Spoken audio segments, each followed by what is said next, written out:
Welcome back, everybody. Here is a look at the Cooper Island camera at the British Virgin Islands, and you can see here that those winds still very strong out there. Again, we are still dealing with those northern swells, which have been producing some issues across the northern islands. We'll talk about that in a little more detail. See how the flag is kind of flying straight right there. That's a strong indication of just how windy it is, and we're going to continue to deal with these northern swells through the next couple of days here. So here's our high surf advisory. This stays in effect through tomorrow for the northern islands. This is for St. Thomas and St. John, not so much for the southern islands, even though if you're down in St. Croix, it's still going to be breezy, not enough to cause too much of a concern. But this is where the main issues have been across the northern islands. We've been seeing those really high waves. Waves have been over 10 feet at times. So that is why, again, we are encouraging you not to get into the water, and especially if you have a small craft, definitely not the best idea to go out there because, again, you can definitely take a small craft and can definitely overturn it.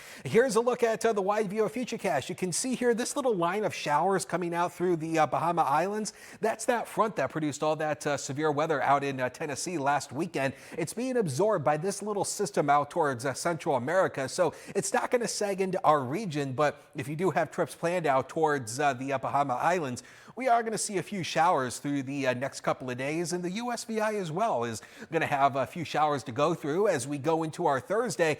Yeah, a lot of cloud cover. I don't think we're going to see much in the way of sunshine here, unfortunately. I think the clouds are really going to win the day, but that wind really remains up through the day. I mean, we could be talking wind gusts still over 30 miles an hour. That could cause some really high waves, again, mostly on the northern islands, St. Thomas and St. John, but St. Croix as well. You guys are also going to see some higher waves and some gusty winds. Not talking about much in terms of rainfall. That is the good news, but the winds, as I mentioned, remains an issue. This northeast flow continues, and that is producing those strong waves on the northern islands. So again, as I said, please take it easy out there, especially the closer you are onto the waterfront properties. There could be some minor issues in regards to maybe some flooding as it kind of whips in those waves. So far, we haven't seen too much of that, and hopefully it remains that way. But notice as we go into Friday and Saturday, the winds finally start to relax. So it's not going to be breezy, or not as breezy as we go into the weekend here. You can see the wave heights.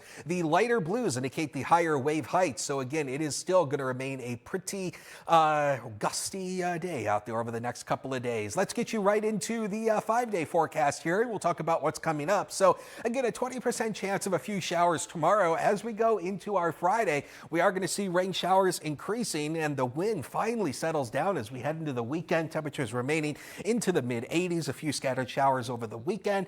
But Megan, it looks like we are going to start to dry out a little bit as we head into early next week.